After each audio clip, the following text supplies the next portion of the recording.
La lueur du soleil couchant baignait le bureau élégant d'Ethan Carter de teintes ambrées et dorées, projetant de longues ombres sur la skyline de Manhattan.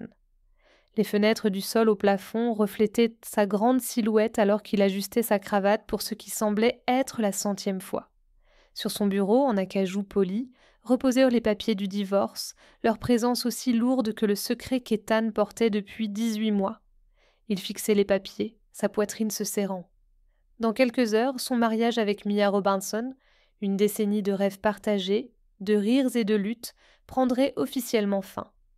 C'était ce qu'il pensait vouloir, ou plutôt ce qu'il pensait qu'elle méritait.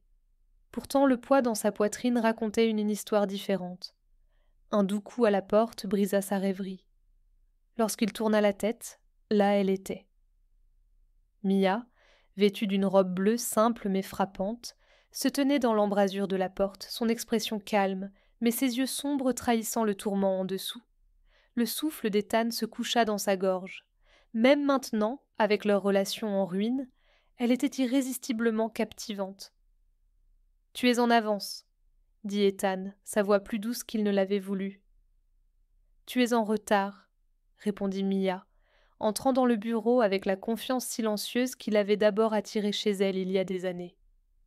« Mais alors encore, tu as toujours été en retard quand ça comptait. » Ethan jeta un coup d'œil à sa montre. 19h22. Elle avait raison, comme toujours. Avant qu'il n'ait le temps de présenter une excuse, Mia traversa la pièce, ses talons résonnant sur le parquet. Ses doigts effleurèrent le bord des papiers de divorce, mais elle ne baissa pas les yeux. Au lieu de cela, elle croisa son regard, sa voix stable mais teintée de vulnérabilité. « Avant de signer quoi que ce soit, dit-elle, j'ai une dernière requête. Je veux qu'on passe une dernière nuit ensemble. » Ethan fixa Mia pendant un long moment, essayant de déchiffrer l'intention véritable derrière sa demande inattendue. « Une dernière nuit ?» demanda-t-il, sa voix teintée de scepticisme. Mia hocha doucement la tête, se rapprochant, son regard inébranlable mais tendre. « Oui, pas d'avocat, pas de papier, pas de grief, juste toi et moi, nous souvenant de ce que nous avions autrefois et peut-être affrontant la vérité. » Ces mots frappèrent Ethan comme une vague, lui donnant l'impression que le sol sous lui avait changé. « Et si je dis non ?» demanda-t-il, essayant de masquer la tourmente qui montait dans sa poitrine. « Alors demain ce ne seront que deux étrangers signant des papiers de divorce, » répondit Mia d'un ton doux mais résolu. « Mais nous méritons mieux que ça, Ethan. Nous étions une équipe autrefois. Tu te souviens ?» Les mots étaient serrés autour du cœur d'Ethan comme un étau. Il prit une profonde inspiration pour se stabiliser.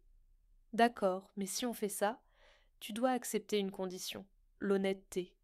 Pas de secret, pas de cachotterie, tu dois tout savoir. » Mia cligna des yeux, un instant surprise par l'accord soudain d'Ethan, puis un sourire lent se dessina sur son visage, un sourire amer qui portait des années de désir.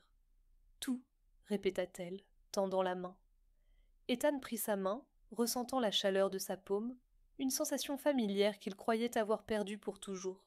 « Très bien, » dit-il, sa voix plus stable maintenant. « Par où commençons-nous » La prise de Mia se resserra légèrement, ses yeux scintillant de quelque chose entre l'espoir et la nostalgie.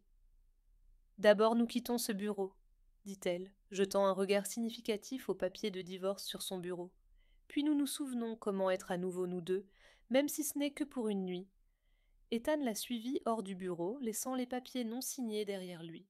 Il savait que cette nuit changerait tout. L'atmosphère dans le petit restaurant où Mia et Ethan avaient repartagé certains de leurs premiers rendez-vous était douloureusement familière. La douce lueur de la bougie dansait sur la table, évoquant des souvenirs de rires et de conversations sans fin. Mais ce soir, l'air entre eux s'était lourd. Mia offrit un faible sourire lorsque le serveur plaça leur dessert préféré devant elle, un riche gâteau au chocolat qu'elle adorait toujours. « Tu te souviens de cet endroit ?» demanda-t-elle, sa voix douce mais teintée d'émotion.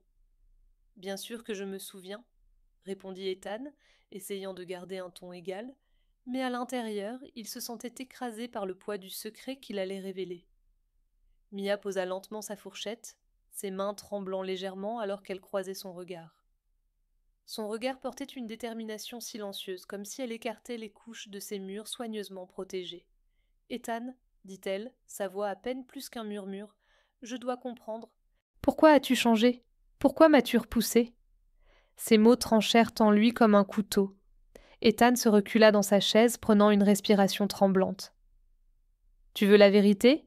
Demanda-t-il, la voix tremblante. Oui, répondit Mia fermement, ses yeux ne quittant pas les siens. Ethan baissa la tête, incapable de la regarder dans les yeux. J'ai été diagnostiqué avec un cancer, Mia, dit-il, la confession dévalant comme un barrage qui se brise. Le monde sembla devenir silencieux. Le visage de Mia se figea sous le choc. Cancer, répéta-t-elle, sa voix brisée. Quand? Il y a 18 mois, avoua Ethan. C'est un cancer du cerveau, stade 3. Je ne voulais pas que tu traverses la douleur de perdre quelqu'un d'autre après tout ce que tu as déjà enduré avec ta famille. Je ne pouvais pas te faire endurer cela à nouveau. Pendant un moment, Mia resta silencieuse, absorbant ses paroles. Lorsqu'elle parla enfin, son ton était différent, plus tranchant, plus fort. Tu pensais me protéger en cachant cela? Tu pensais que je voudrais te quitter quand tu avais le plus besoin de moi? Je ne voulais pas te charger, dit Ethan doucement. Je pensais que si tu me détestais, il serait plus facile pour toi de passer à autre chose. Des larmes coulèrent sur les joues de Mia, mais ses yeux brillaient de colère et de douleur. Tu ne m'as pas donné le choix, Ethan, dit-elle, la voix tremblante mais résolue. L'amour, ce n'est pas se protéger l'un l'autre de la douleur, c'est l'affronter ensemble, même quand c'est insupportable.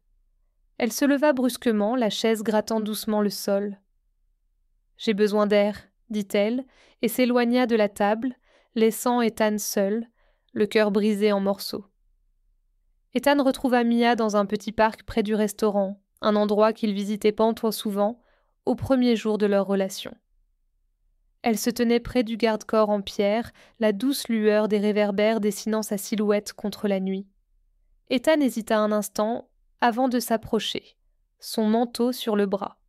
« Tu vas attraper froid, » dit-il doucement, lui glissant le manteau sur les épaules. Mia ne tourna pas la tête tout de suite. Sa voix, stable mais teintée d'amertume, se fit entendre. « C'est ironique, n'est-ce pas? Tu t'inquiètes pour moi, pour que je n'attrape un rhume, mais tu as caché une maladie qui aurait pu t'emporter de moi pour toujours. » Ethan avala difficilement, essayant de maîtriser sa respiration. « Je sais, » avoua-t-il. « J'ai eu tort, Mia. Mais je ne savais pas quoi faire d'autre. Je ne voulais juste pas que tu traverses plus de douleur cette fois. » Mia se tourna pour lui faire face, les larmes brillant sur ses joues. « Tu penses que je suis si fragile que je ne pourrais pas affronter cela ?» demanda-t-elle, s'approchant, sa voix ferme, presque féroce. « Tu ne comprends pas, Ethan. J'ai perdu mes parents, j'ai perdu mon frère, mais la seule chose que je ne peux pas supporter, c'est que tu prennes toutes les décisions sans me donner le choix. » « J'avais peur, » dit Ethan, sa voix brisée, « pas de mourir, mais de te faire regarder cela se produire, de te blesser. » Mia le regarda dans les yeux, un mélange de tristesse et de détermination dans les siens. L'amour, ce n'est pas protéger l'autre en cachant la vérité, Ethan, c'est se tenir ensemble dans la tempête et refuser de lâcher prise. Si tu pensais que je n'étais pas assez forte, alors tu avais tort.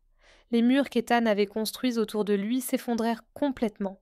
Il prit une profonde inspiration, regardant Mia avec une gratitude nouvelle. « Je ne sais pas si tu pourras jamais me pardonner, » dit-il doucement. « Je n'ai pas besoin de te pardonner, » répondit Mia. « Ce dont j'ai besoin, c'est que nous nous battions ensemble. Plus de secrets, Ethan. Tu n'as pas à faire cela seul. » 3 jours plus tard, Ethan et Mia entrèrent dans le cabinet de son médecin au centre médical. Mia s'assit à côté d'Ethan, un carnet dans les mains, rempli de questions qu'elle avait écrites après avoir soigneusement étudié son état. Ethan la regarda, un sentiment silencieux de gratitude enflant dans sa poitrine.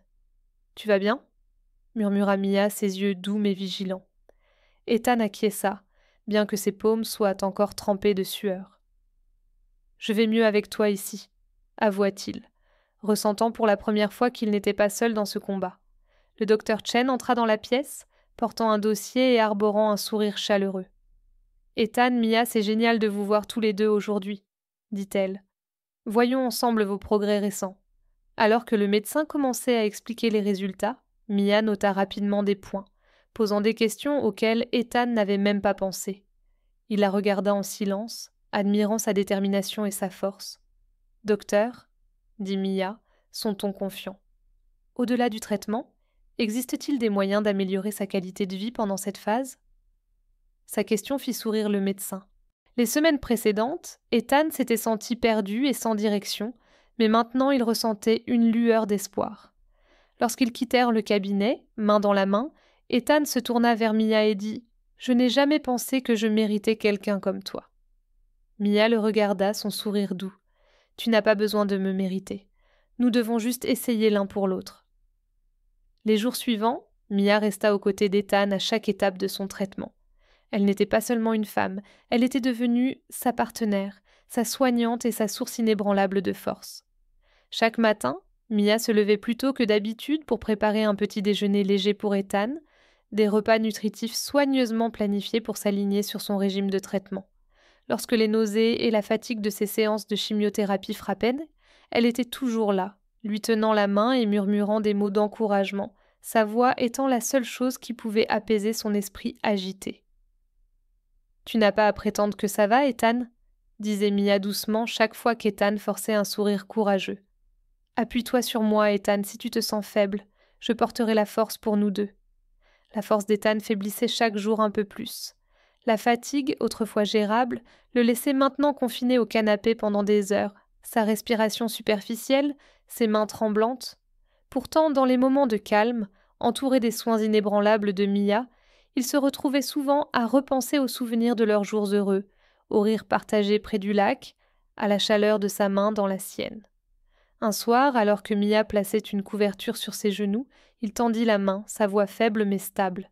« Mia, dit-il, croisant son regard, il y a un endroit où j'aimerais aller, une dernière fois. » Le soir, ils s'installèrent ensemble sur le canapé du salon, la douce lueur de la lampe projetant une lumière chaude autour d'eux. Mia lui lisait à voix haute parfois des romans, parfois des articles qu'elle avait trouvés sur la résilience mentale pendant le traitement. Une nuit, Ethan lui dit « Je n'aurais jamais pensé pouvoir ressentir la paix pendant des jours comme ceux-ci, mais tu me fais croire que nous vivons encore, pas seulement survivre. » Mia sourit, sa main serrant doucement la sienne. « C'est parce que nous avons encore de l'espoir. Même la plus petite étincelle d'espoir peut éclairer les jours les plus sombres. » Ethan, bien que la route à venir soit remplie de défis, Mia n'a jamais laissé Ethan se sentir seul. Elle s'occupait des aspects pratiques des rendez-vous, des traitements et des routines quotidiennes, mais plus important encore, elle veillait à ce qu'il ressente sa présence, son amour et sa croyance en lui à chaque étape du chemin, à travers chaque moment difficile. Les soins de Mia rappelaient à Ethan qu'ils se battaient ensemble et qu'elle ne le lâcherait jamais, quoi que demain puisse apporter. 3 mois plus tard, Ethan et Mia se tenaient sur le toit de leur appartement, les lumières de Manhattan scintillant contre la nuit d'hiver. L'air était froid et frais, mais aucun d'eux ne semblait le remarquer. Dans la main d'Ethan, il y avait une petite boîte en velours et l'anticipation dans ses yeux était indéniable. « Je pense qu'il est temps de recommencer », dit Ethan, sa voix chaude mais légèrement tremblante. Mia le regarda, la surprise traversant son visage avant qu'un doux sourire ne se forme sur ses lèvres. « Recommencer » demanda-t-elle. Ethan ouvrit la boîte, révélant 2 simples alliances en platine. Ce sont leurs bagues de mariage d'origine, nettoyées et redimensionnées. Je pensais qu'il était temps de les remettre, non pas comme une continuation de notre ancien mariage, mais comme un symbole du nouveau que nous construisons. Mia fixa les bagues, ses yeux brillants de larmes. « Es-tu sûre ? Nous sommes encore en train de régler les choses. Je suis plus que sûre, » répondit Ethan. « Il y a 3 mois, tu m'as demandé une dernière nuit, mais tu m'as donné bien plus que ça. Tu m'as donné une raison de me battre, un avenir pour lequel espérer, et je veux passer le reste de ma vie à prouver que je le mérite. » Mia sourit en tendant sa main gauche. « Je suis d'accord, Ethan, » dit-elle. « Aujourd'hui, demain et toujours. » Lorsqu'Ethan glissa l'anneau sur son doigt, ils eurent tant tous deux l'impression d'écrire un nouveau chapitre, un chapitre rempli d'amour, d'espoir et de résilience. Au fil du temps, Ethan s'affaiblit, chaque pas devenant un défi, chaque respiration plus laborieuse. Pourtant, il portait un dernier souhait dans son cœur, passer une journée avec Mia au lac où ils avaient endocréé tant de beaux souvenirs. Un matin d'automne frais, Ethan regarda Mia pendant qu'elle préparait le thé dans la cuisine, sa voix douce mais résolue. « Peux-tu m'emmener au lac juste une dernière fois ?» Mia leva les yeux, l'inquiétude passant dans ses yeux, mais elle comprenait son souhait. « Bien sûr, Ethan, » répondit-elle, sa voix stable malgré la douleur dans sa poitrine. Ils arrivèrent au lac en fin d'après-midi. L'eau scintillait sous la lumière dorée du soleil, et les feuilles dans des tons de rouge et d'orange flottèrent doucement à la surface. La scène était sereine mais teintée d'un air de finalité. Ethan s'assit sur un vieux banc en bois, ses mains tremblantes alors qu'il tentait de calmer sa respiration. Mia s'assit à ses côtés, sa main serrant la sienne comme si le lâcher signifierait le perdre pour toujours. « Mia » commença Ethan, sa voix fragile mais débordant de gratitude. « Merci de ne jamais avoir abandonné sur moi. Même quand j'ai essayé de t'éloigner, tu es resté. Tu m'as donné plus que je n'aurais jamais mérité. » Mia sourit à travers les larmes qui coulaient silencieusement sur ses joues. « Je te l'avais promis, Ethan. L'amour, ce n'est pas seulement être ensemble pendant les bons jours, c'est être là l'un pour l'autre à travers les pires. » Le lac s'étendait devant eux, sa surface calme reflétant les teintes dorées du soleil couchant. La respiration d'Ethan devint plus lente, ses épaules s'affaissèrent alors qu'il se laissait aller contre le banc. Mia le regarda en silence, son cœur se brisant en le voyant trembler dans ses bras, remarquant la façon dont sa posture, autrefois forte, était devenue une fragilité. « Ethan » murmura-t-elle, sa voix stable malgré les larmes prêtes à déborder. « Je suis là, tu n'as rien à dire de plus. » Il posa sa tête sur son épaule, un petit sourire effleurant ses lèvres. « Je t'aime, Mia » murmura-t-il, sa voix à peine audible maintenant. « Merci pour tout. » Mia sentit son dernier souffle s'échapper de lui, son corps devenant immobile dans ses bras. Elle ne cria pas, elle le serra juste contre elle, comme pour figer ce moment dans le temps. Quand le souffle d'Ethan s'éteignit, Mia ferma les yeux, laissant les souvenirs l'envahir comme des vagues sur le rivage du lac. Elle le vit rire lors de leur mariage, sentit la chaleur de sa main alors qu'ils dansaient sous les guirlandes lumineuses, et entendit sa voix calme et réconfortante lorsqu'il lui lisait lors des longues nuits. Même en son absence, il resterait une partie d'elle, gravée dans chaque instant qu'ils avaient eux partagé. Le soleil s'enfonça plus bas sur l'horizon, sa lumière projetant une douce lueur sur leurs silhouettes entrelacées. La brise douce portait avec elle les murmures du lac, comme si la nature elle-même pleurait la disparition d'Ethan. Les feuilles s'ébruissèrent doucement, leurs couleurs s'estompant dans la pénombre, tandis que l'eau reflétait les teintes dorées du soleil qui partait. Pendant un instant, Mia eut l'impression que le monde s'était arrêté, retenant son souffle pour honorer l'homme qu'elle aimait. Le silence fut brisé seulement par le léger bruissement des feuilles et le murmure du lac, comme si la nature elle-même pleurait la disparition d'Ethan. Mia embrassa le sommet de sa tête, sa voix tremblant de chagrin inexprimé. « Tu seras toujours mon amour, murmura-t-elle.